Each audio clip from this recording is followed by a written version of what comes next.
Alors on aborde donc aujourd'hui le deuxième volet de notre étude rapide malheureusement de l'Église. Nous avions vu la semaine dernière comment l'Église était le Christ continué sur cette terre. L'Église, corps mystique du Christ, nous l'avions dit, et je soulignais en deuxième partie de cours combien le Christ agissait à travers son Église.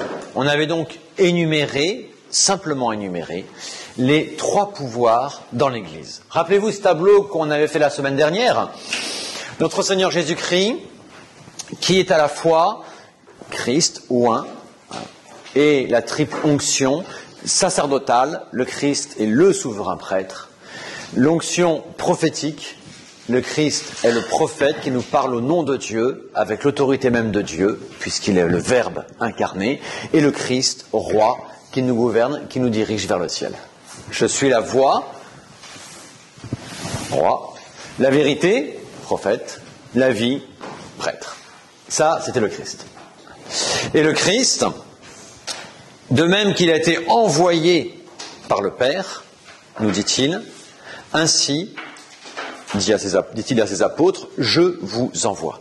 La même mission. Et donc l'Église, par là même, va recevoir un triple pouvoir, une triple mission, donc un triple pouvoir pour exercer cette mission. Le pouvoir de sanctifier, le pouvoir d'enseigner et le pouvoir de gouverner. C'était le tableau que nous avions fait la semaine dernière.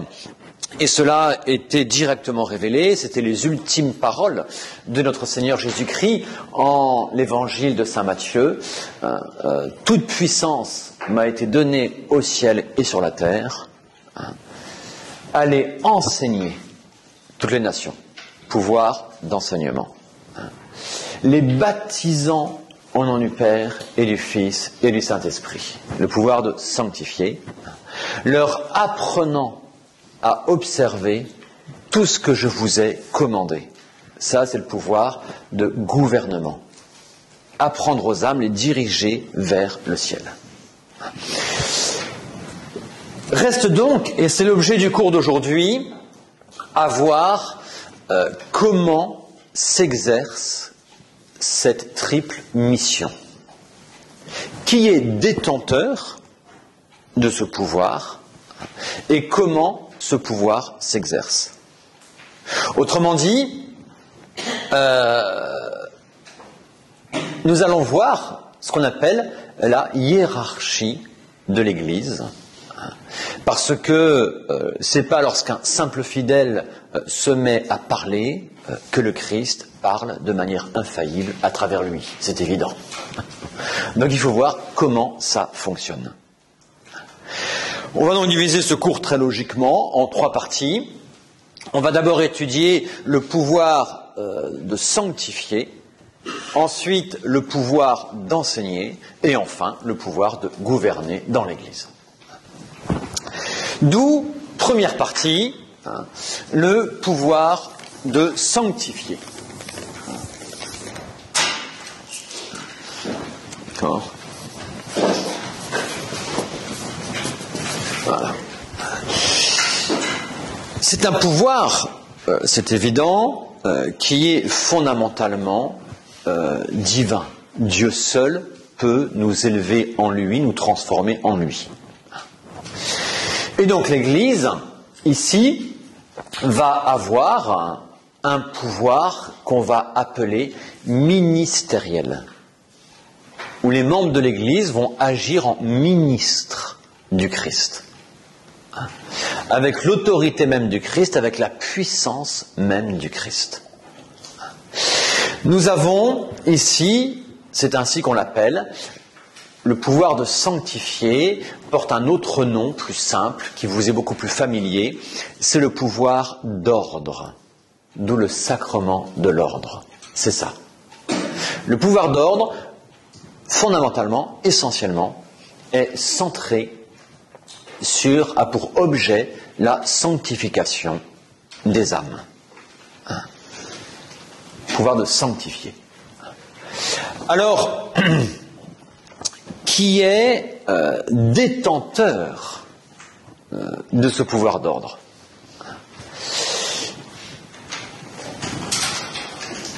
Il va ici falloir distinguer deux choses. Tout d'abord, ce qui est d'institution divine. Tout sacrement est institué par Dieu, par le Christ. Et donc il va y avoir des degrés du pouvoir d'ordre qui seront institués par le Christ. Et l'Église va rajouter des degrés inférieurs au pouvoir d'ordre qui, eux, seront donc d'institutions simplement ecclésiastiques.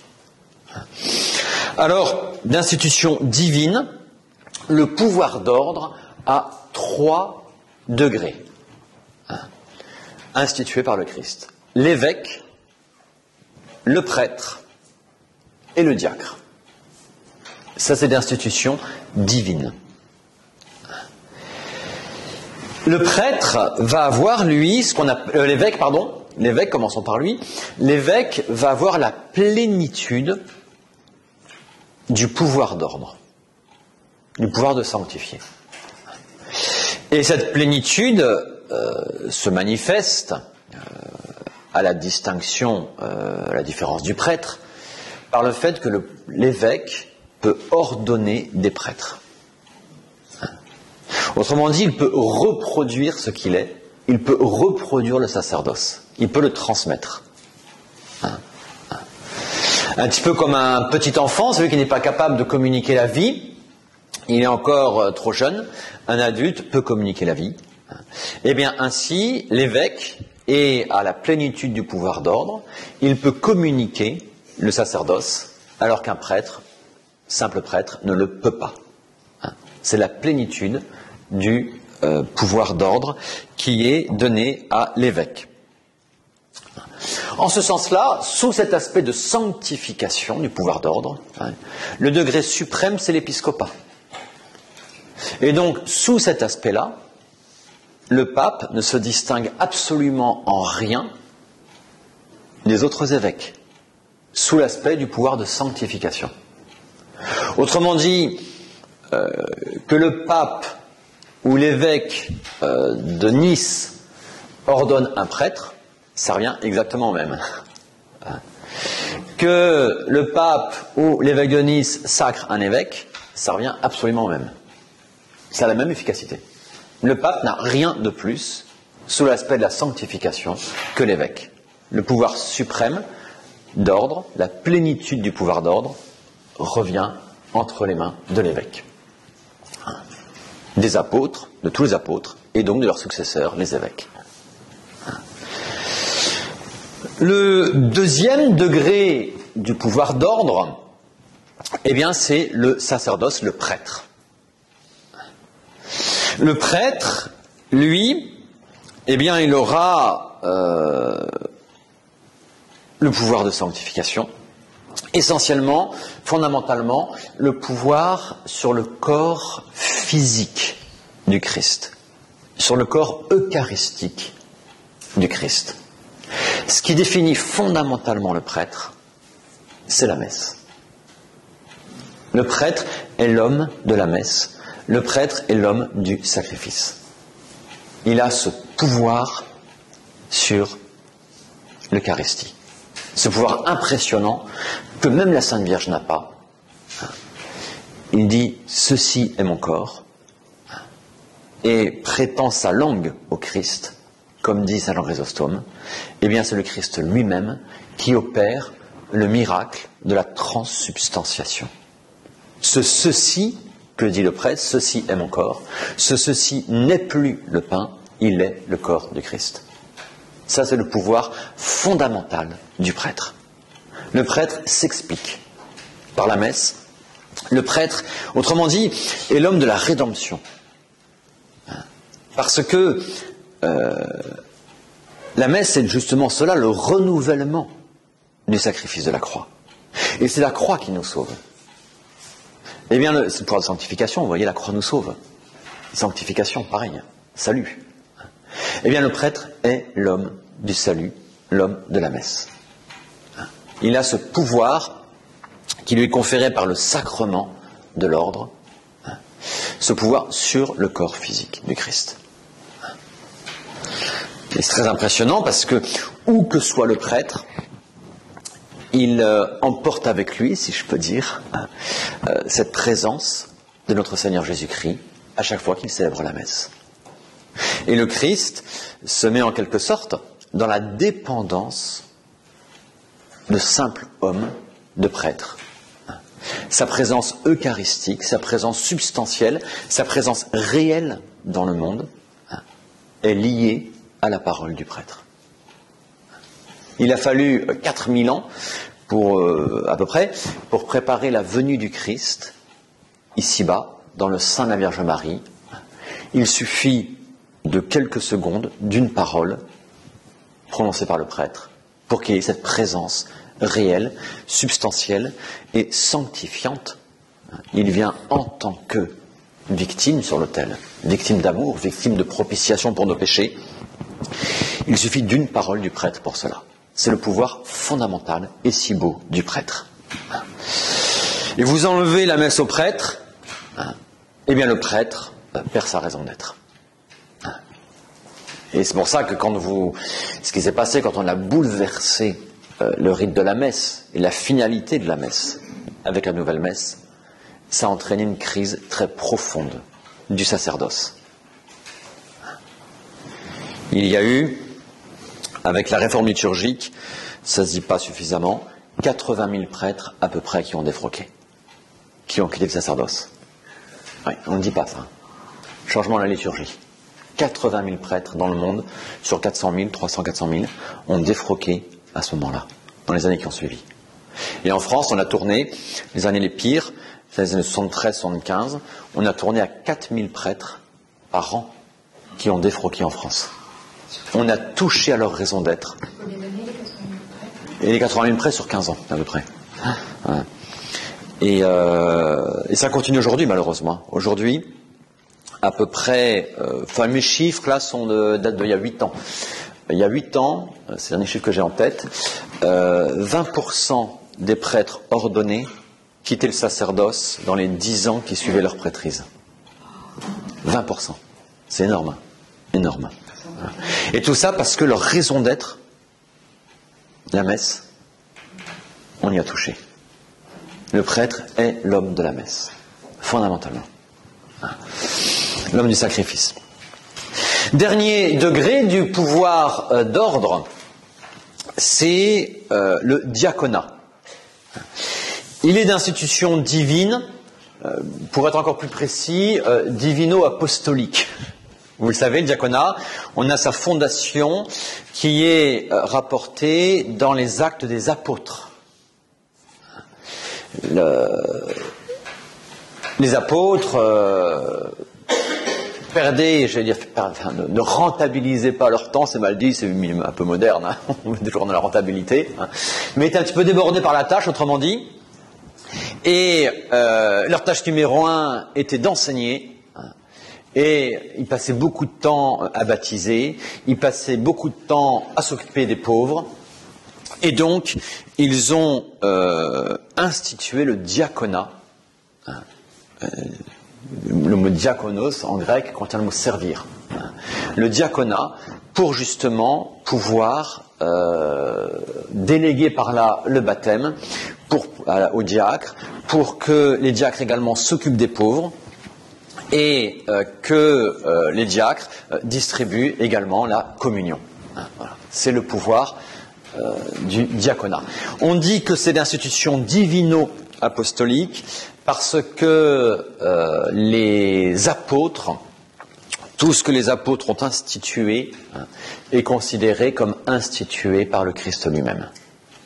C'est pour ça qu'on est sur la fondation même de l'Église, et l'Évangile ne contient pas tout, très loin de là.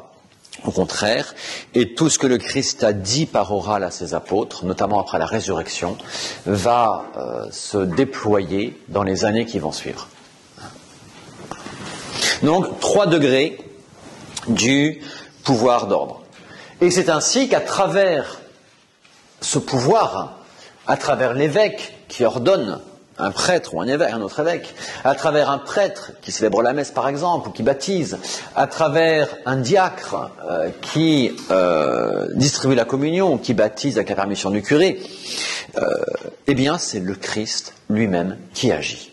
Cet influx du Christ arrive directement, enfin, médiatement plutôt, à travers son ministre, arrive en tout cas efficacement sur chaque âme en particulier.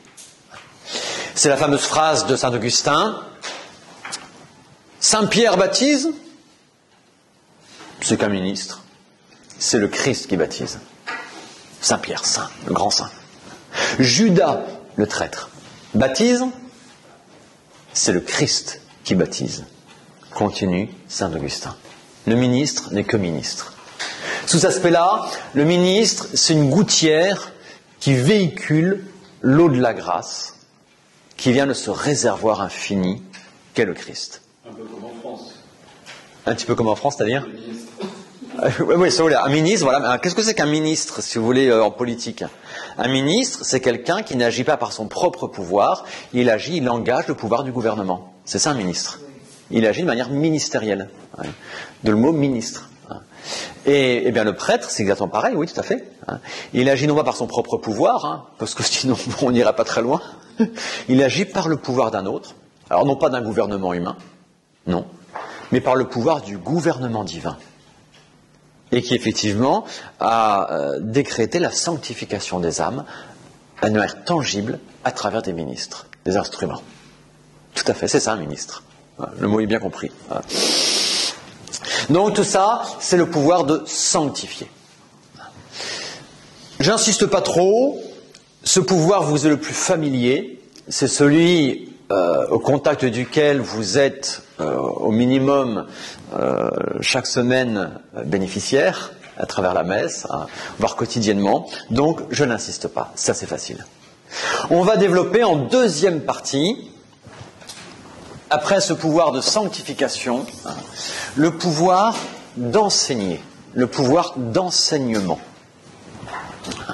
Et là, il va falloir nous y attarder un peu plus, parce qu'il est très important, surtout aujourd'hui, de savoir distinguer ce qui est la voie du Christ et ce qui n'est pas la voie du Christ.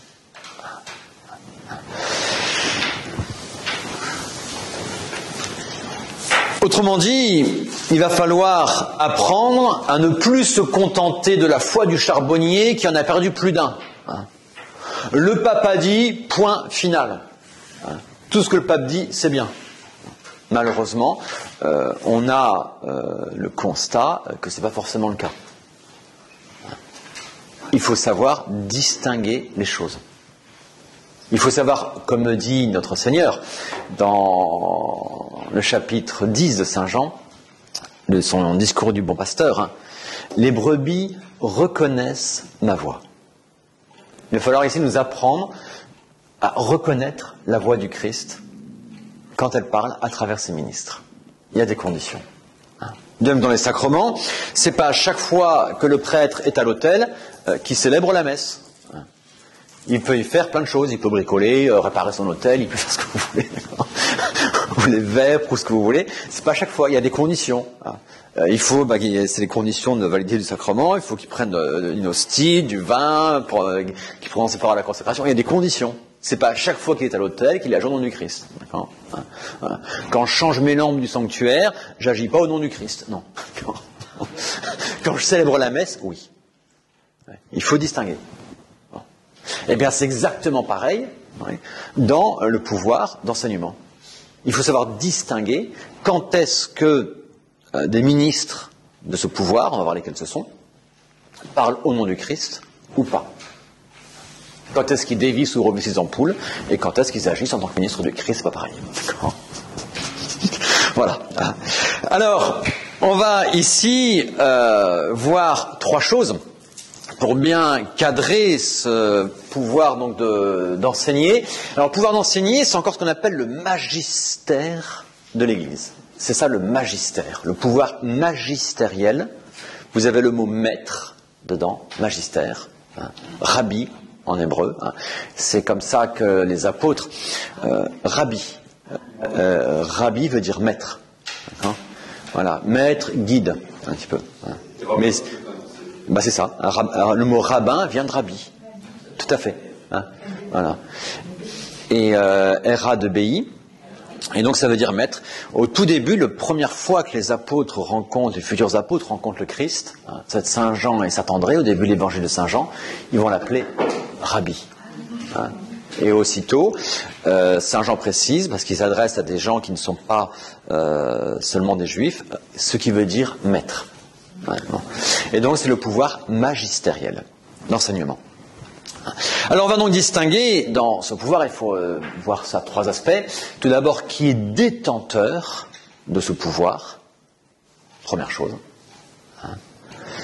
Deuxième chose, qui en est détenteur. Deuxième chose, quel est l'objet de ce pouvoir, sur quoi porte ce pouvoir.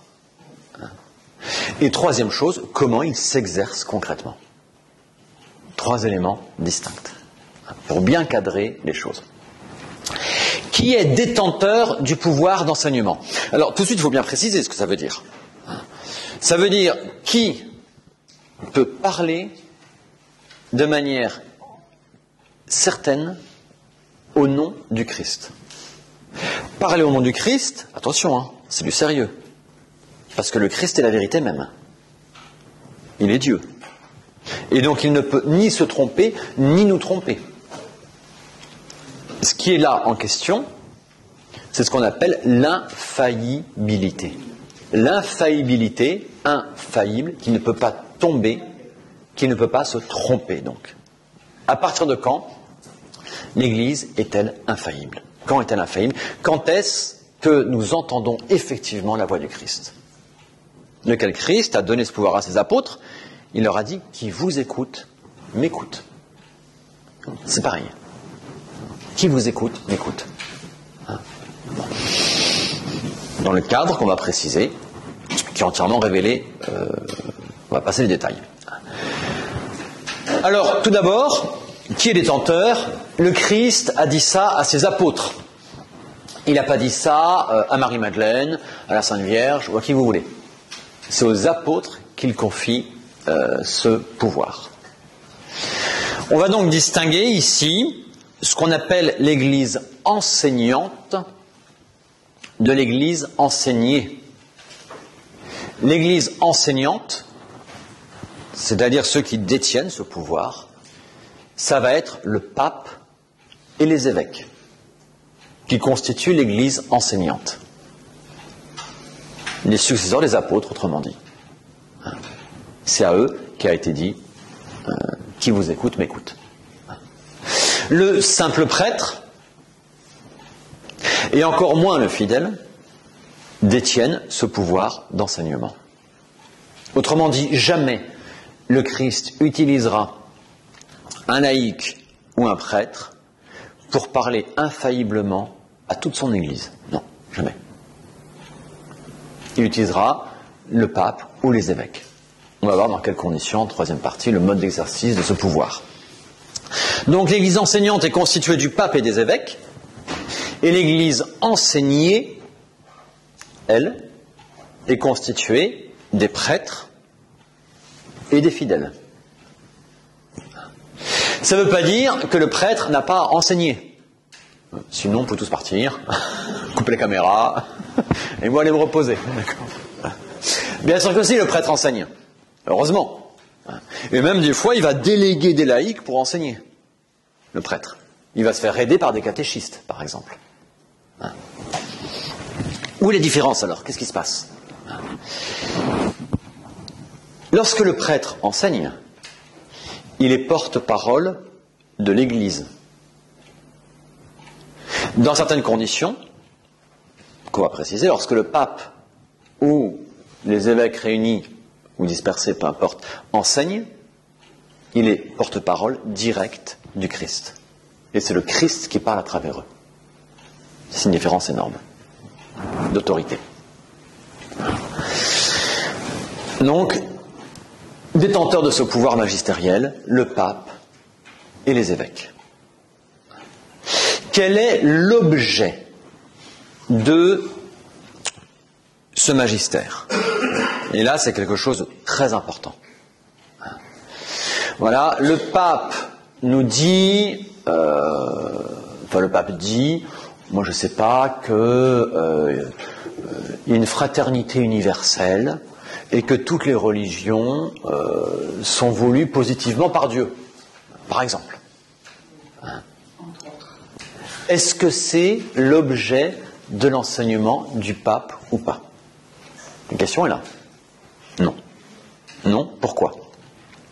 Parce que fondamentalement, le pouvoir du magistère est là pour transmettre la vérité révélée. Pour la transmettre, pour l'expliquer et pour la défendre face aux erreurs. La révélation divine, elle est close, elle est complète, pour le temps présent, à la mort du dernier apôtre. C'est le Christ qui est la révélation même. Et c'est le Christ qui nous dit qui est Dieu. Et le Christ a dit cela à ses apôtres, qui nous le transmettent. Le rôle des apôtres n'est pas d'inventer une nouvelle vérité. Saint Paul le dit très clairement à l'Épître aux Galates, chapitre 1, verset 8. Si moi-même, voire un ange du ciel, vous disait autre chose que ce que je vous ai enseigné, qu'il soit anathème. Anathème, excommunié, chassé de l'église, évacué, quoi. C'est extrêmement clair. Et le même Saint Paul dira, nous n'avons de puissance que pour la vérité. Pas pour enseigner ce qu'on veut, que pour la vérité. Et le Concile Vatican I, donc Concile Vatican I, 1869-1870, il a été suspendu à cause de la guerre de 1870. Et le Concile Vatican I, justement, c'est lui qui va préciser exactement ce qu'est l'infaillibilité. Ça va être l'une de ces deux constitutions sur le magistère de l'Église. Et il va dire très clairement, le Saint-Esprit n'a pas été promis aux successeurs de Pierre pour qu'il fasse connaître, sous la révélation, une nouvelle doctrine. Ça ne marche pas. Là, il n'y a pas l'Esprit Saint pour ça. Donc, il n'y a pas l'assistance divine. Pourquoi donc a-t-il été promis, cet Esprit Saint, mais pour qu'avec l'assistance du Saint-Esprit, ils gardent saintement. Ils exposent, donc ils expliquent fidèlement la révélation transmise par les apôtres, c'est-à-dire le dépôt de la foi. C'est l'objet fondamental du pouvoir magistériel. Quelque chose de nouveau est enseigné, qui n'a pas été enseigné à travers toute l'Église, à travers toute l'histoire de l'Église. Vous vous dites, ça, c'est pas la voie du Christ. Point. Point final. Pas plus compliqué que ça. C'est le critère de l'objet du magistère. Transmettre le dépôt révélé. Aujourd'hui, les modernistes, ne supportent pas que nous parlions de la révélation close à la mort du dernier apôtre. Pour eux, ce sont des relativistes et donc la vérité, elle est fondamentalement évolutive. Et donc elle peut changer. Et c'est tout le drame. Donc ce qui hier était faux peut devenir vrai aujourd'hui. Pour eux, tout est relatif, donc c'est faux pour le monde d'hier, c'est vrai pour le monde d'aujourd'hui, ce sera faux pour le monde de demain, voilà, tout est relatif. Et donc il n'y a plus le critère de la vérité, ce qui est très grave. Très grave. Donc, l'objet de ce magistère, transmettre. D'où le mot tradere en latin, qui veut dire transmettre, d'où la tradition. C'est ça que ça veut dire tradition en l'Église. La tradition, c'est justement ce dépôt révélé, enseigné par le Christ et les apôtres, dont l'Église est gardienne, et ce dépôt, elle le transmet aux âmes, elle en fait bénéficier les âmes. C'est ça l'objet du magistère. Il n'y a pas plus fidèle au magistère de l'Église que celui qui garde la tradition de l'Église. deux choses totalement inséparables. Obéir au magistère de l'Église, c'est pas obéir bêtement, aveuglément et obséquieusement à un individu pape qui s'appelle Saint Pie X, Pape François ou Saint Pierre. Non, non. Obéir, se soumettre au magistère de l'Église, c'est se soumettre à la révélation de l'Église que l'Église a toujours enseignée. C'est ça, se soumettre au magistère de l'Église. Il n'y a pas plus fidèle au magistère de l'Église que ceux qui gardent la tradition de l'Église, l'enseignement de l'Église, de toujours. C'est l'objet même, donc, du magistère de l'Église. Alors maintenant, comment s'exerce ce magistère? Comment s'exerce ce magistère? On va faire un tout petit tableau synthétique qu'on va ensuite développer. On a donc dit que le sujet du magistère, celui qui le détient, c'était le pape et les évêques. Première division. Pape, évêque.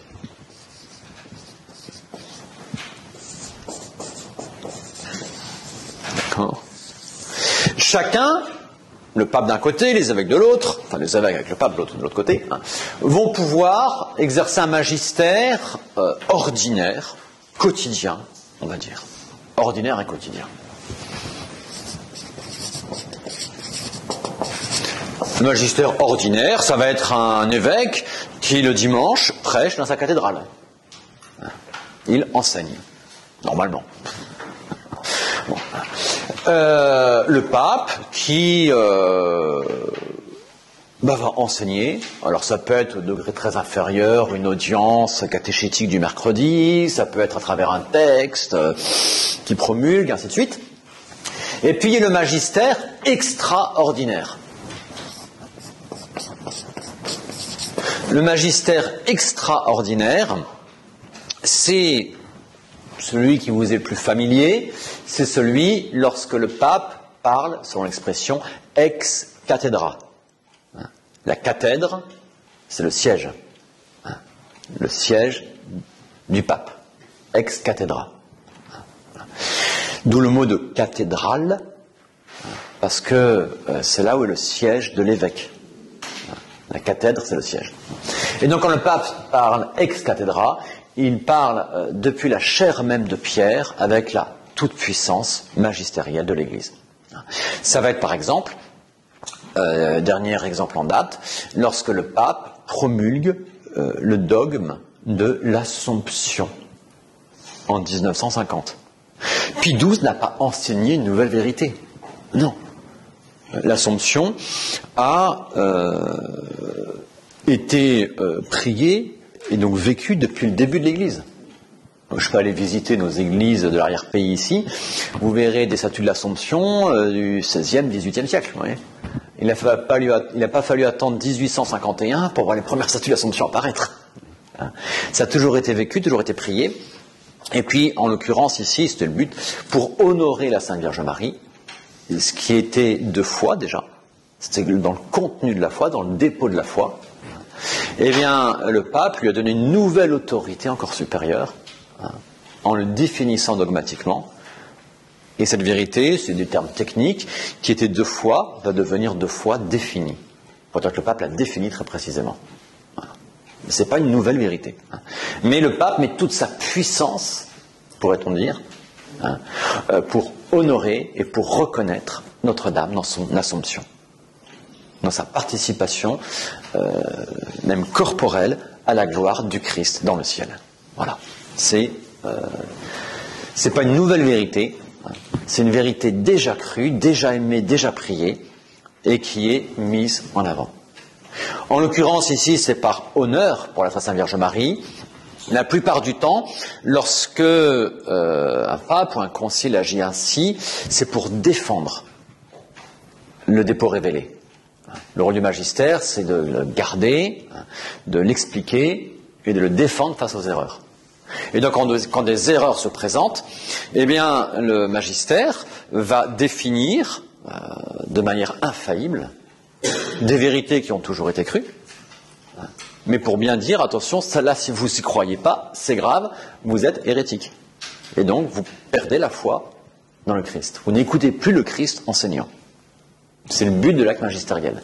Par exemple, un exemple tout simple, l'Église a toujours cru, toujours vécu la présence réelle et substantielle du Christ dans l'Eucharistie. Toujours. Et la première, bon, il y a eu les hérésies de Béranger au XIe siècle, je passe un peu, et c'est le protestantisme qui va nier frontalement la présence substantielle du Christ dans l'Eucharistie et la véracité du sacrifice de la messe et du sacrifice propitiatoire en réparation pour nos péchés. Première fois depuis 15 siècles dans l'Église. Que va faire l'Église? Elle va redire ses vérités, mais pas simplement les prêcher comme ça, hein. Non, avec son infaillibilité. Et là, elle va utiliser le magistère extraordinaire, non plus du pape, comme pour l'Assomption, mais le magistère extraordinaire des évêques à travers un concile.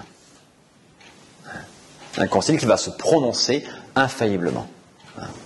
Le magistère extraordinaire des évêques, c'est donc le magistère des évêques réunis sous l'autorité du pape à travers un concile dit œcuménique.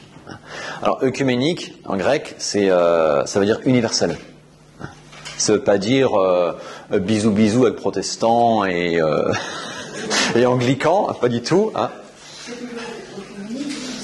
C'est pas toujours œcuménique. Ah non, très loin de là.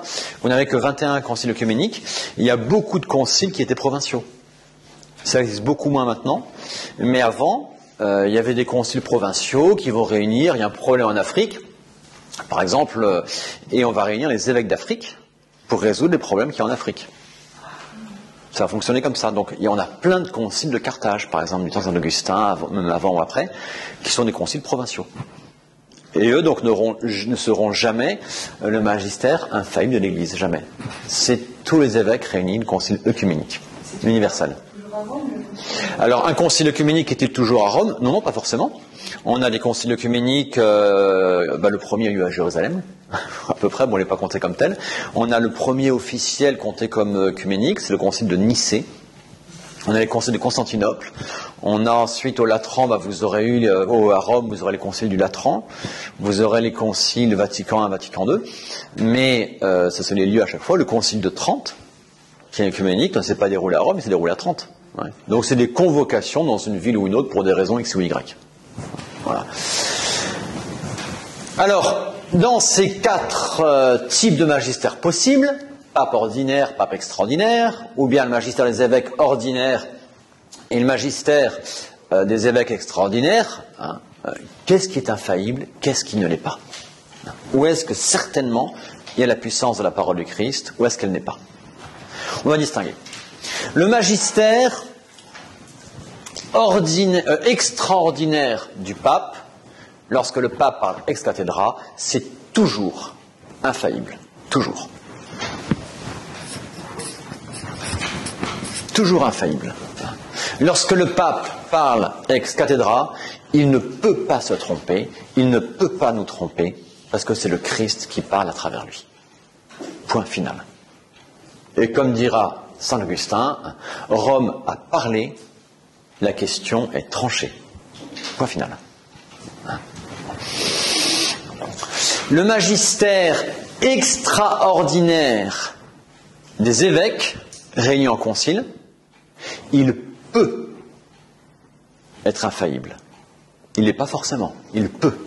Alors certaines conditions.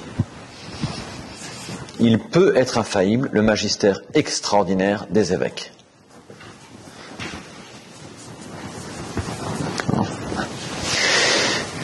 Qu'en est-il du magistère ordinaire du pape? Le pape qui fait une catéchèse du mercredi, ou bien qui, moi je sais pas, écrit une bulle, ainsi de suite. Ce qu'on appelle une bulle, attention, c'est pas il fait une bulle de savon. C'est une forme de texte pontifical, d'accord? Basé sur des mots anciens, je passe ici. Le magistère ordinaire du pape n'est pas infaillible. Il n'est pas infaillible. Le magistère ordinaire des évêques, faire distinguer, il peut être individuel. Monseigneur X prêche dans son église à lui, ça ne sera jamais infaillible. Le magistère ordinaire, individuel de l'évêque ne sera jamais infaillible. Jamais. Et on va distinguer de ce magistère ordinaire individuel des évêques ce qu'on appelle le magistère ordinaire universel des évêques. C'est ce que tous les évêques ont toujours prêché, de manière unanime.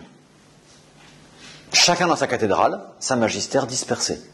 C'est plus tous les évêques réunis en un concile, c'est ce que tous les évêques, à travers tous les temps et en tous les lieux, ont toujours prêché. Ça, c'est infaillible. Le problème, c'est que c'est très difficilement déterminable. Vous n'allez pas commencer à enquêter pour savoir si les évêques, de par le monde entier, les 4200 évêques d'aujourd'hui, et on n'est qu'à une toute petite frange du problème, il faut voir tout ce que les évêques ont toujours enseigné à travers tous les temps, c'est un peu compliqué de savoir. Il y a des choses qu'on sait par définition. Les évêques ont toujours, de manière unanime, avant le Concile de Trente, on avait toujours prêché la messe comme présence substantielle du Christ, la messe comme sacrifice, oui. Ça faisait déjà partie du magistère de l'Église. L'argument du magistère ordinaire universel, c'est tout simplement l'argument de la tradition. Ce qui a toujours été enseigné, partout. Cet argument de la tradition, c'est Saint Vincent de Lérins, à côté de chez nous, là, Lérins, en face de Cannes, qui va le formuler de manière magnifique dans un petit opuscule extrêmement célèbre qui s'appelle le Commonitorium, l'aide-mémoire.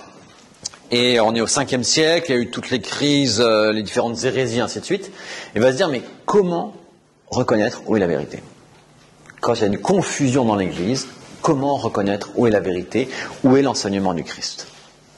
Et il va utiliser en fait l'argument du magistère ordinaire universel. Ce qui a été cru partout, par tous, et en tout temps. Je voulais savoir, est-ce que cette infaillibilité peut être remise en cause? Alors, est-ce que l'infaillibilité peut être remise en cause? Jamais. Si jamais c'est infaillible, c'est que c'est le Christ qui parle. Et donc on ne peut pas remettre en cause cela. Sinon on remet en cause le Christ. Et donc on perd la foi dans le Christ. Les évêques prêchent dans leur paroisse. Ce qu'ils prêchent dans leur paroisse, ça relève de leur pouvoir. Alors, ce que les évêques prêchent dans leur paroisse, leur cathédrale, quand ils prêchent individuellement. Aujourd'hui, Monseigneur Marceau prêche à la cathédrale, je ne sais pas ce qu'il dit, peu importe. Il ne sera jamais infaillible. Jamais. Si jamais je constate qu'une vérité a été prêchée par tous les évêques, à travers tous les temps, ça c'est infaillible. Vous voyez la nuance? Il y a une nuance énorme. Mais chaque évêque individuellement ne sera jamais infaillible. Jamais, jamais, c'est impossible. Seul le pape, individuellement, peut être infaillible. Seul le pape. Quand il parle ex cathedra. Pour l'anecdote, en italien, on peut jouer sur les mots entre tradition, transmission et trahison. Oui, oui, bien sûr, oui, tout à fait, ouais. Alors maintenant, ce qu'il nous faut voir, c'est comprendre les critères d'infaillibilité du pape. Quand est-ce que le pape parle de manière infaillible? Et avec ça, on va avoir l'explication aussi du degré de magistère, de son magistère ordinaire. Est-ce que le pape parle à chaque instant ex cathedra? Autrement dit, non. Non. La question donc qui se pose, si je la pose à l'inverse, mais c'est la même, est-ce que le pape peut se tromper? C'est ça la question, c'est la même. C'est ça, c'est la même. Oui, il peut se tromper. Bien sûr. Alors, quelles sont ces conditions de l'infaillibilité pontificale? Il y en a 4. Indissociables, si une de ces conditions n'est pas remplie explicitement, il n'y a pas de magistère infaillible du pape. Alors, première condition du magistère extraordinaire, infaillible du pape, il faut qu'il parle, qu'il enseigne, hein, qu'il juge d'une vérité, hein, explicitement, en engageant explicitement sa succession, son autorité apostolique, en tant que successeur de Pierre. Ça veut dire quoi? Quand est-ce que le pape n'engage pas son autorité de successeur de Pierre? Le pape, par exemple, il a 2 casquettes. Il a son pouvoir sur l'Église, c'est aussi un gouvernant. Il est chef d'État du Vatican. Lorsque le pape agit, parle en tant que chef d'État du Vatican, il ne parle pas en tant que successeur de Pierre. Autrement dit, lorsque le pape, un exemple, hein, ce n'est qu'un exemple, lorsque le pape accrédite un nouvel ambassadeur, ça n'a rien à voir avec le magistère, rien à voir. Il profère un discours sur plein de choses, les vérités, tout ça, il n'engage pas son autorité apostolique. Autre exemple, lorsque le pape parle en tant que philosophe, il ne parle pas en tant que successeur de Pierre, par exemple. Quand il tweet, si vous voulez, il ne parle pas effectivement en tant que successeur de Pierre. Il parle comme tout autre individu qui peut tweeter, qui s'appelle Trump, Biden, ce que vous voulez, quoi. D'accord ? C'est pas rien à voir. Là, si vous voulez, par rapport à Pachamama, quand il repêche Pachamama, là, on n'est pas du tout dans l'enseignement. D'accord ? Et on est encore moins dans la transmission du dépôt de la foi. D'accord ? Donc déjà, on est hors objet. Voilà. C'est plus la tradition. Donc, il doit engager son autorité apostolique de manière explicite, en tant que successeur de Pierre. Deuxièmement, il faut que le pape s'adresse à tous les catholiques, à tous, par un acte public connu comme tel. Alors ça peut avoir deux formes. Ça peut être un texte adressé à l'Église universelle, d'où la formulation initiale de beaucoup d'encycliques. Moi, ou Paul VI, ou Saint Pie X, n'importe quel pape que vous voulez, à tous les cardinaux, patriarches, archevêques, évêques, prêtres et membres de l'Église catholique. Il s'adresse à toute l'Église universelle. Première forme, explicite de l'universalité de l'Église à laquelle s'adresse le pape. Ça peut être aussi d'autres fois un acte adressé à une personne en particulier, ou à un pays en particulier, ou à une église diocésaine en particulier, ou un groupe d'églises diocésaines, mais auquel le pape donne une valeur universelle. Ça peut arriver. Bon, ça, c'est des questions de formulation. Mais en tout cas, ça doit s'adresser à toute l'Église et exclusivement à l'Église catholique. Un exemple, un contre-exemple. Lorsque Jean-Paul II écrit une encyclique, Splendor Veritatis, qu'il adresse à tout homme de bonne volonté, c'est fini. Ça ne peut pas être infaillible. Ça ne peut pas, parce qu'il ne peut pas engager l'autorité de l'Église vis-à-vis de ceux qui ne reconnaissent pas l'autorité de l'Église, simplement. Tout à fait. Donc, vous voyez, il faut que ça s'adresse à l'Église catholique et à toute l'Église catholique, et à elle seule.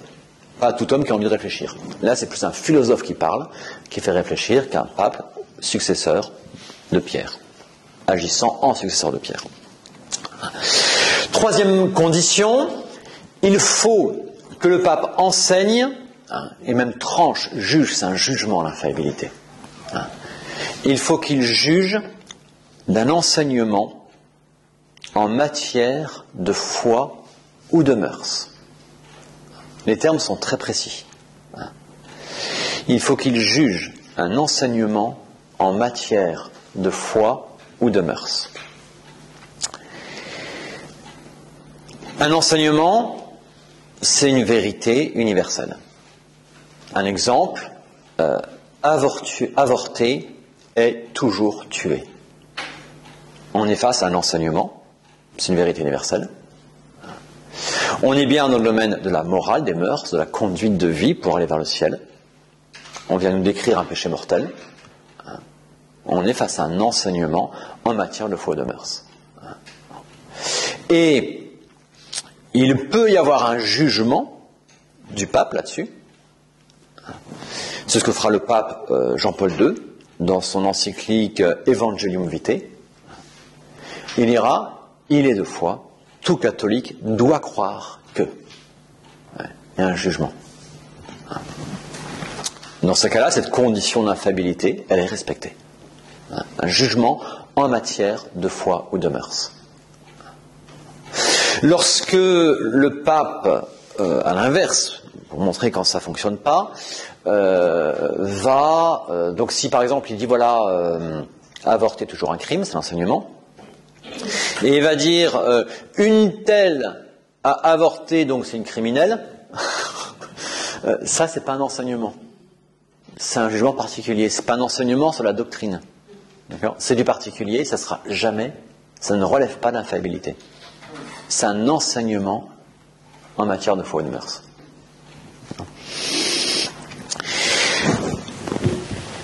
Quatrième condition, il faut que le pape oblige la foi des fidèles. Il faut que ce soit exprimé. Si vous ne croyez pas ça, vous n'écoutez plus la voix du Christ. Et donc vous êtes hérétique. Vous refusez l'autorité du Christ. Il faut que ce soit explicite, d'une manière ou d'une autre.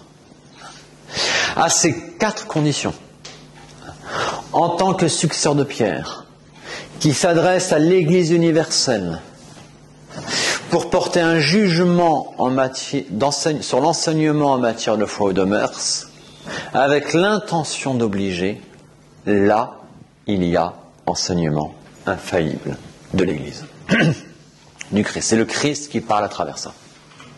Ce sont donc des choses, le magistère extraordinaire du pape, qui sont extrêmement rares. Le pape François l'a jamais utilisé pour l'instant. Le pape Benoît XVI ne l'a jamais utilisé. Le pape Jean-Paul II l'a utilisé.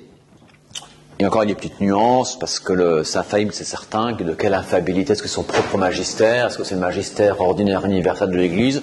Il y a des discussions de théologiens, je passe, en tout cas c'est infaillible, c'est certain. Il a utilisé à 4 reprises. Enfin, 2 reprises sur 4 propositions différentes. Tout d'abord, dans Evangelium Vitae, je vous le disais, 3 fois le pape a engagé l'infaillibilité de l'Église. Tuer l'innocent est toujours un crime, avorter est toujours un crime, euthanasier est toujours un crime. Ce sont des propositions infaillibles. Et là, c'est extrêmement clair dans le texte, et la typographie même du Vatican, que vous retrouvez dans toutes les éditions, est très claire. Ces mots sont marqués en gras dans tous les textes, et les 4 conditions d'infaillibilité, vous les retrouvez exactement autour en italique. Elles sont exprimées, c'est parfaitement clair. C'est infaillible. Ça ne veut pas dire que le reste de l'encyclique est infaillible. Le reste de l'encyclique, il y a un mélange monumental, une confusion, disons le mot, entre la vie naturelle et la vie surnaturelle. On mélange constamment les deux pour sacraliser un petit peu trop l'homme. Mais ces paroles-là sont totalement infaillibles. Il y a une deuxième circonstance où le pape a prononcé une 4e sentence infaillible. C'est en matière de mœurs, cette fois-ci, enfin là aussi c'est en matière de mœurs, pour expliquer que jamais les femmes ne pourraient recevoir le sacrement de l'ordre. Jamais. C'est infaillible. Et tous ceux qui aujourd'hui remettent cela en cause et qui veulent l'ordination des femmes, eh bien ils sont carrément hors du magistère de l'Église. Matériellement et concrètement, ils font un péché d'hérésie. Simplement, ils sont contre l'enseignement de l'Église. L'enseignement infaillible. Est-ce que le diaconat féminin est inscrit aussi à partir des propositions? Alors, le diaconat féminin n'est pas précisément dans le texte de Jean-Paul II, mais on en parlera, c'est un problème énorme là-dessus, c'est une grosse erreur, une grosse caricature de parler de ça. On en parlera quand on verra le sacrement de l'ordre. D'accord, dans la troisième partie du catéchisme, on verra les sacrements et on verra justement la question des prêtres mariés, la question des femmes diacres, soi-disant, des diaconesses, on verra tout ça. Hein, bon. Par exemple, par la sœur, c'est complètement... Ça, c'est une question. Est-ce que quand une religieuse distribue la communion, c'est pas bien, c'est clair, hein. Mais là, si vous voulez, c'est pas le sacerdoce des femmes, c'est autre chose. Et les diacres modernes? Les diacres permanents. Alors, les diacres permanents, là aussi, tout ça, on en parlera, sacrement de l'ordre. D'accord? Parce que là, je veux vraiment rester sur la question du magistère, pas trop sortir, c'est une question qui est déjà assez dense, assez conséquente, et pour garder le temps qui m'est imparti, bien rester dans ce sujet-là. Donc, on a vu les 4 conditions du magistère infaillible du pape. Lorsque il manque une de ces conditions, ou plusieurs, nous serons face à ce que nous appelons le magistère ordinaire du pape. C'est ça le magistère ordinaire du pape, c'est lorsqu'il manque une de ces conditions.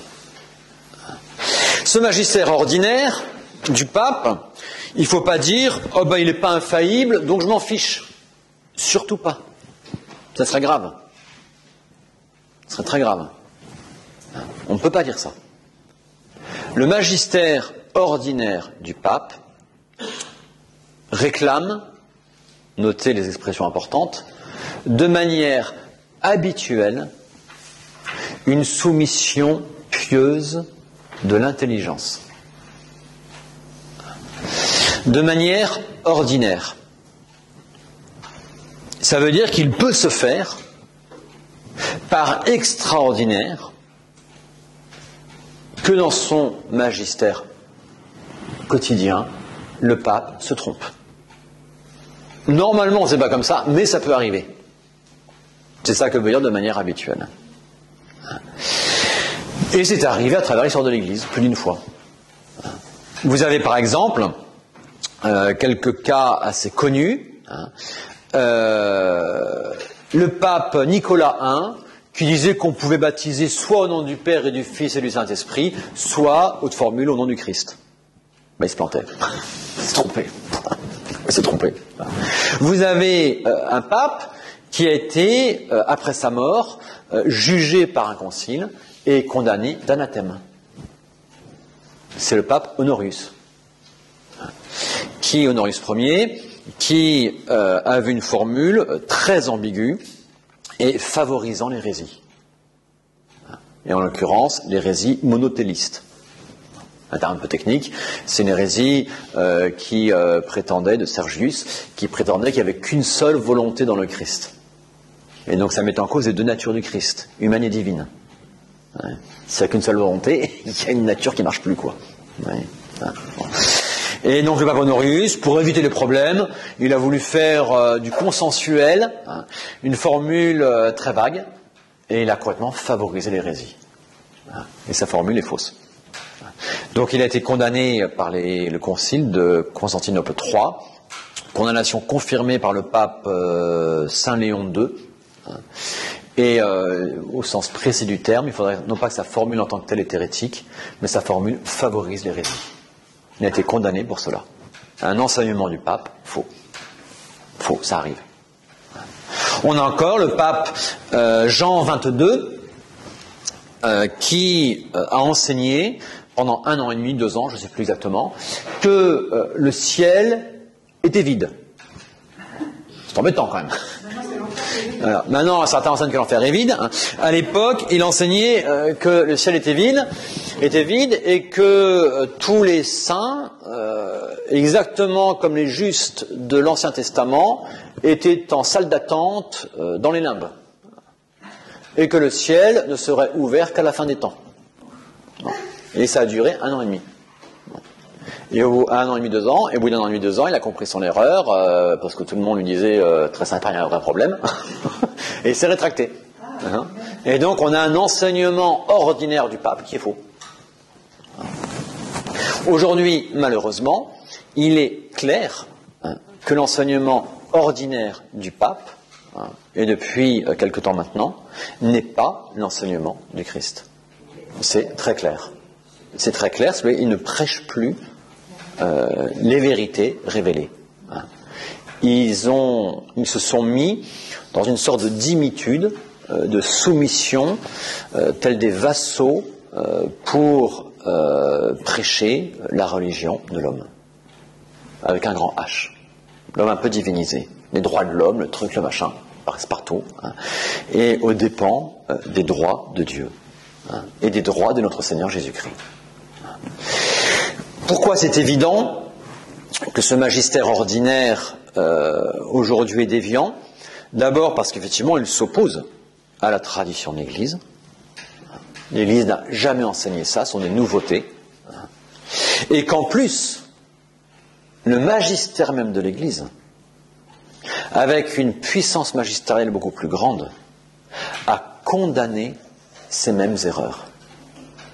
Tout ce que les papes enseignent aujourd'hui, globalement, sur le nouvel humanisme, ce faux humanisme, et ce faux mondialisme, ce rationalisme, tout ça a été condamné explicitement par l'Église, dans un document qui, lui, porte l'infaillibilité, en plus.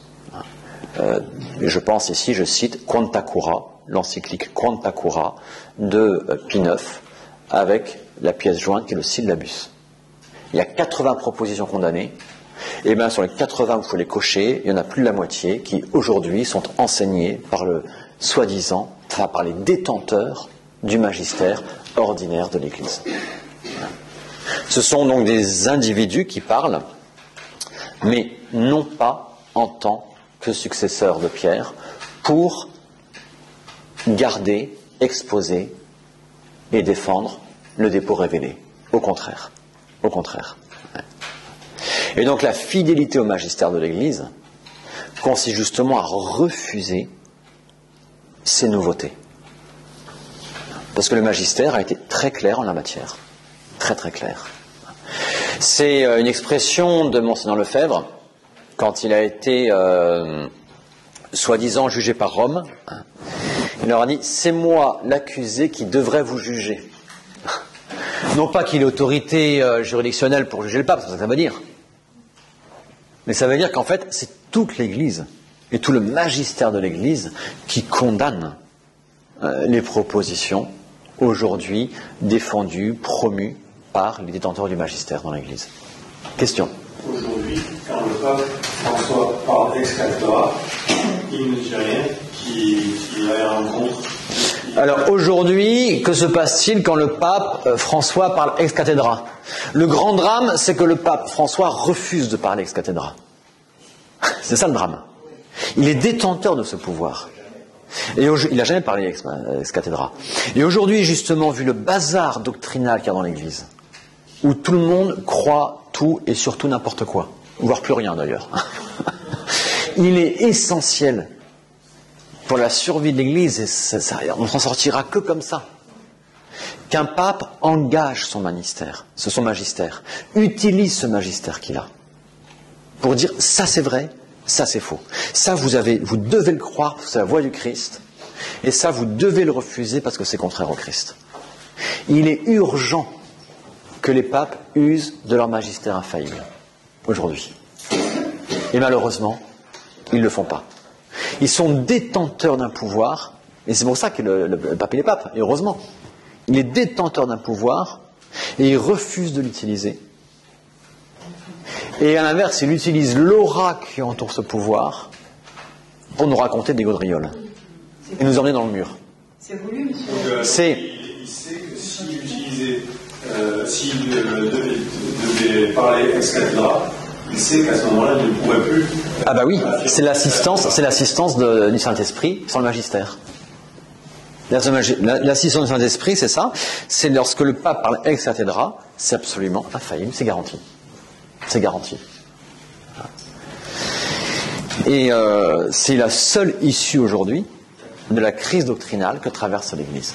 Même un concile, c'est impensable aujourd'hui, parce que la confusion doctrinale, elle est présente même chez les évêques. Même chez le pape d'ailleurs. Donc la seule solution, je vais dire à vue humaine, c'est que le pape se convertisse, retrouve la vraie lumière et utilise son pouvoir magistériel pour enseigner la vérité. et condamner l'erreur. C'est la seule solution. Hein. Je dis bien une conversion, hein. J'hésite pas le mot. Hein. Parce que si vous voulez, aujourd'hui, il est tourné vers une chimère. Et ça fait 50 ans qu'on est tourné vers des chimères. Une conversion, c'est se retourner. C'est quitter la chimère et revenir vers la vraie lumière. Eh bien, il est urgent, aujourd'hui, que l'autorité de l'Église retrouve la vraie lumière de la vérité et que Rome redevienne le phare de la vérité. Rome reste Rome, mais Rome n'agit plus aujourd'hui en phare de la vérité. C'est dramatique. Et d'où la confusion chez les fidèles. Très grande confusion chez les fidèles. Mais donc, de manière ordinaire, attention, il ne faut pas dire ah ben voilà, un pape il peut se tromper, donc moi je suis plus fort que lui, je me trompe beaucoup moins que lui, donc c'est toujours moi qui ai raison. Non. On doit avoir cette soumission habituelle de l'intelligence. Là, des circonstances évidentes font qu'on ne peut pas l'avoir aujourd'hui. Et ce qui nous fait souffrir. Ce serait tellement plus facile de pouvoir s'appuyer sur ce que dit le pape, sur ce que disent les évêques. Aujourd'hui, malheureusement, ce qu'ils disent porte un discrédit sur le message de l'Église. C'est dramatique pour nous. Donc, on souffre de la situation. Mais de manière normale, habituelle, on doit effectivement apporter cette pieuse soumission de l'intelligence à l'enseignement ordinaire du pape, qu'il soit d'aujourd'hui ou d'hier. Et donc, quand vous lisez une encyclique d'un pape qui, lui, n'a pas erré de manière manifeste, tel Honorius sur le monothélisme, ou tel les papes actuels sur ce faux humanisme divinisant, lorsque vous lisez une encyclique, moi je ne sais pas, de Saint Pie X, de Pie XI, eh bien vous devez avoir une pieuse soumission de l'intelligence. Je ne peux pas vous dire, oh bah, ce qu'il dit, c'est pas infaillible, donc je m'en fiche, et je fais ma petite opinion à moi. Là, vous engagez sur une voie dangereuse. Dangereuse. Ça me fait penser à ce que vous disiez à propos de la lettre de Monseigneur Vigano, qui ne doit pas juger. Alors là, on est sur le pouvoir de juridiction. La lettre de Monseigneur Vigano, effectivement, si vous voulez, on a un moment réclame à ce qu'on dépose le pape. Et ça, c'est excessif. Parce qu'on est sur un pouvoir de gouvernement. C'est le troisième pouvoir, sanctifié, enseigner, gouverner. Là, on est sur le deuxième pouvoir d'enseignement, seulement. D'accord ? Et donc, c'est un jugement, quand je parle d'un jugement en matière de foi, c'est un jugement spéculatif. C'est vrai, c'est faux. Tandis que quand on est dans le pouvoir de gouvernement, vrai, faux veut rien dire. On va dire c'est bien ou c'est mal. Ça oriente vers le bien ou ça n'oriente pas vers le bien. Bien ou mal. Là, on a un pouvoir d'enseignement, c'est autre chose. Voilà un petit peu, très succinctement, ce qu'on peut dire principalement sur ce pouvoir d'enseignement dans l'Église et combien ces éclairages de l'enseignement de l'Église nous balisent la route aujourd'hui dans les erreurs que nous voyons. Certains, faute de ces distinctions, disent le pape, il dit des erreurs, or le pape, il ne peut pas se tromper, donc le pape, il n'est pas pape. Ce qui est faux, c'est la mineure. Or le pape ne peut pas se tromper, si le pape peut se tromper dans son magistère ordinaire, qui dans ce cas n'est pas du magistère. Voilà. D'autres disent le pape est pape, le pape ne peut pas se tromper, donc tout ce que dit le pape est vrai, donc je gobe tout. Et Pachamama, je t'aime, vive la terre-mère et compagnie. Non, le pape peut se tromper. Tout simplement. Vous voyez, ça nous balise la route pour aujourd'hui. Peut-on se tromper indéfiniment sans encourir une sanction ? Peut-on se tromper indéfiniment sans encourir une sanction ? Bien sûr. Ça, on arrive au pouvoir de gouvernement, c'est ma transition fantastique. C'est que pour encourir une sanction, il faut avoir un pouvoir pour sanctionner. Et donc on arrive au troisième pouvoir de l'Église, qui est le pouvoir de gouverner. Troisième partie de ce cours, le pouvoir de gouverner.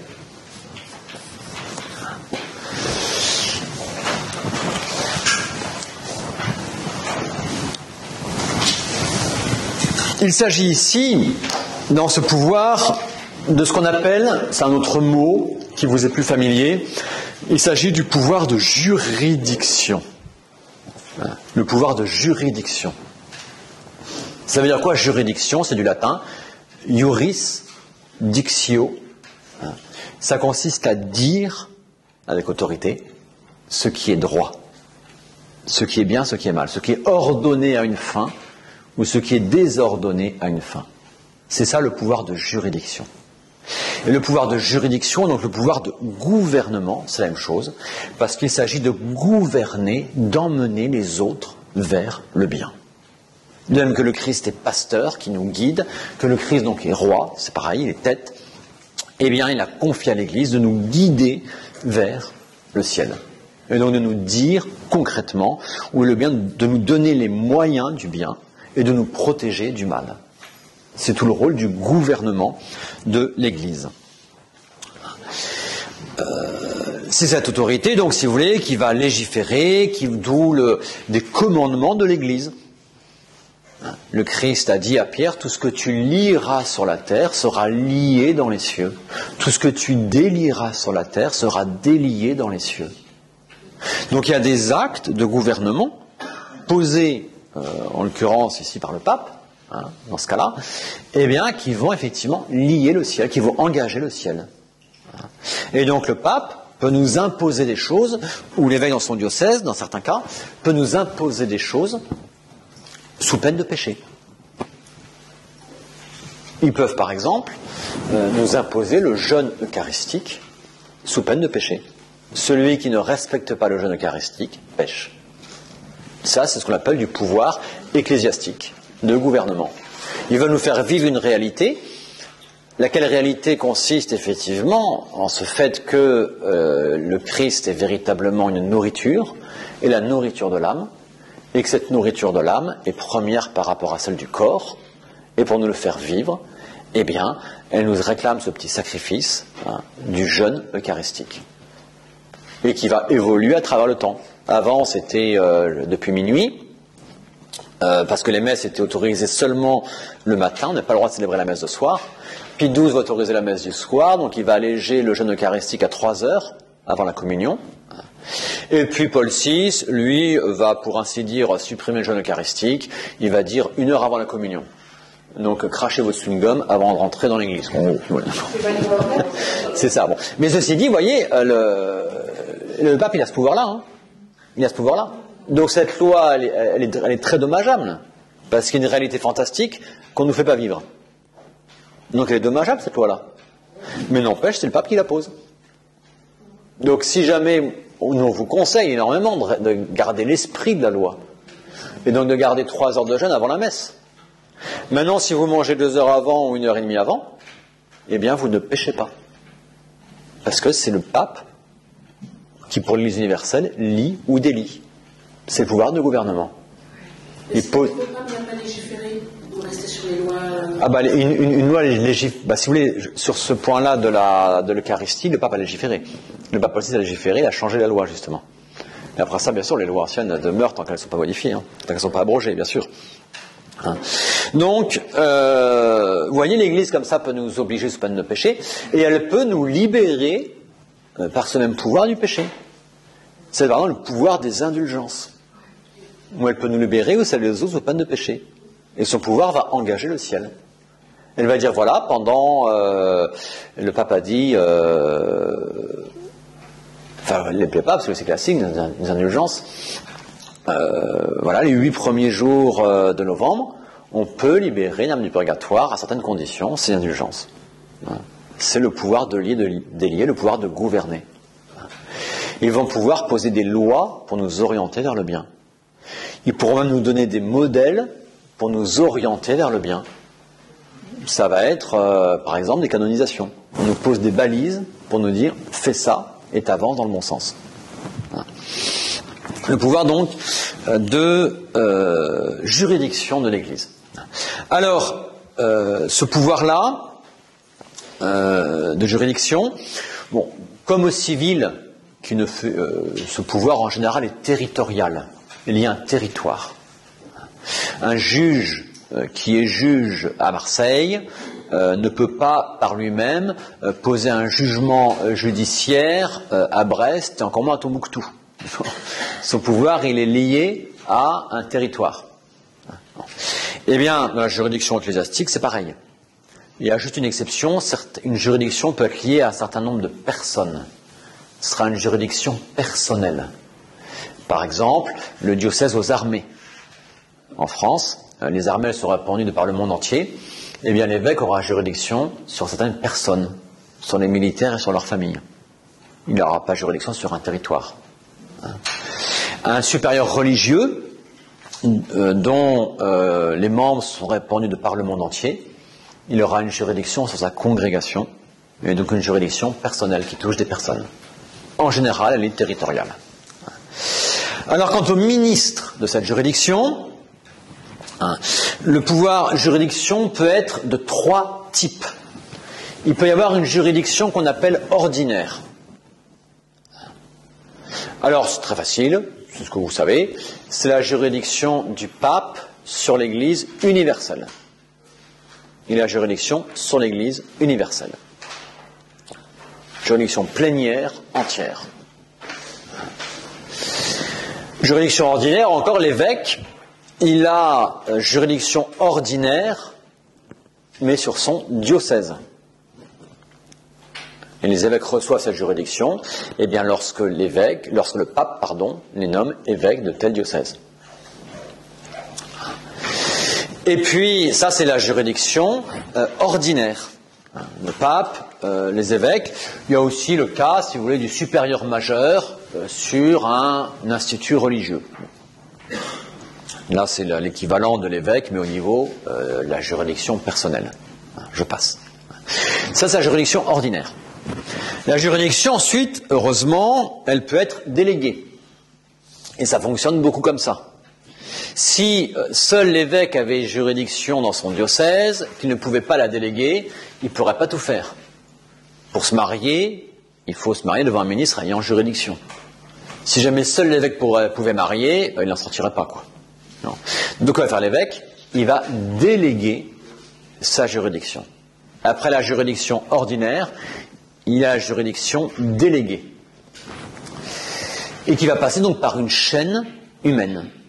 L'évêque va diviser son diocèse, son territoire, en plusieurs sous-territoires, qu'on va appeler non plus diocèse, mais paroisse, et à la tête desquels il va nommer un curé, qui aura la cura, le soin, la cura animarum, d'où le nom de curé. Il aura la cura animarum, le soin des âmes, sur ce territoire-là. Autrement dit, il aura la juridiction, mais qui lui sera déléguée par l'évêque. Et ce même curé, il peut encore déléguer lui-même la juridiction qu'il a reçue. Dans une très grosse paroisse, si seul le curé pouvait marier, ça serait un peu compliqué. Et donc il va pouvoir déléguer sa juridiction à ses vicaires. C'est le nom du vicaire, celui qui tient la place de quelqu'un d'autre, on l'avait vu. Donc juridiction déléguée, vous voyez, elle suit une chaîne humaine. La juridiction déléguée. Et c'est explicite, lorsqu'un curé, par exemple, est nommé curé de sa paroisse, il va recevoir une lettre, et c'est très formel, il va recevoir une lettre écrite de son évêque, et qui va lui dire, vous avez juridiction sur ce diocèse, à partir de tel jour, telle heure. C'est extrêmement précis, c'est formel. Juridiction déléguée. Alors, il y a un troisième type de juridiction, j'y arrive. Il y a un troisième type de juridiction, c'est celle qu'on appelle de suppléance. Ça veut dire quoi? Ça veut dire que cette chaîne humaine, il y a plein de cas où elle ne marche pas toujours. Exemple. Pour être plus rapide, parce qu'il me reste 5 minutes, je vais aller le puiser dans les temps anciens. C'est-à-dire il y a 70 ans, 80 ans. Un prêtre diocésain n'avait de juridiction pour confesser que sur sa paroisse. S'il confessait ailleurs dans sa paroisse, c'était invalide. Point. Il n'y a pas de juridiction. Alors, c'est devenu un peu compliqué. si jamais on va supposer que je n'ai juridiction, qu'un curé n'a juridiction que dans sa paroisse pour confesser, et voilà qu'il part en vacances à l'autre bout du diocèse dans sa famille, et il arrive sur un accident de cheval, parce qu'il n'y a pas encore de voiture. Il y a quelqu'un entre la vie et la mort. Hein. Il lui dit, confessez-moi. Dommage pour toi, j'ai pas juridiction. Ça pose un problème, vous le voyez bien. Ça pose un problème. Ah, bon. Et parce que la loi fondamentale de l'Église, qui est inscrite dans le droit de l'Église, au début du droit canon, la loi fondamentale de l'Église, c'est le salut des âmes. Et donc, l'Église a prévu toute une série de cas où l'Église donne directement, et donc sans la médiation de la chaîne humaine, d'où le mot de suppléance, l'Église donne directement juridiction au ministre. C'est la juridiction de suppléance. Et cette juridiction de suppléance, donc qui est prévue par le droit, heureusement, eh bien, elle est liée à chaque fois à la nécessité. Parce que telle âme n'a pas accès à un ministre, un accès normal, sécurisé, j'allais dire, à un ministre qui a une juridiction ordinaire ou déléguée. Dans ce cas-là, n'importe quel prêtre peut exercer cet acte juridictionnel. Le cas le plus facile à saisir, après l'exemple de cette confession c'est l'accident de cheval, hein. Il faut effectivement une juridiction aussi pour marier. Il faut que le prêtre, c'est un acte juridictionnel, ça touche effectivement la constitution même de la société ecclésiale. Hein. Sa formation, sa progression, donc c'est un acte de juridiction, et de recevoir les consentements.